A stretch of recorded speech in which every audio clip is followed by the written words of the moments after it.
салом ба ҳама. Бо шумо ман Хусрав дар барномаи Матрица. оё шумо медонед ки смартфонро пеш аз харидан бояд тафтиш кард? як рамзи махфие ҳаст ки баъди чидани он якчанд функсияҳо аз қабили кори процессор, дисплей ва ғайра санҷида мешавад. пеш аз тамошо кардан лайк, комментарий ва подписатсия кунед. инак рафтем.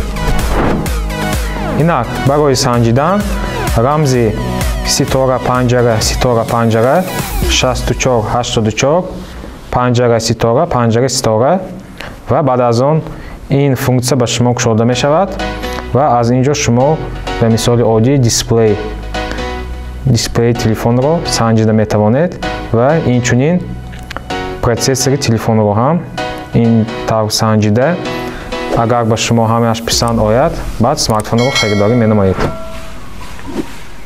ин буд як функсияи хеле муҳим пеш аз харидани смартфон. то нашрҳои оянда. хайр.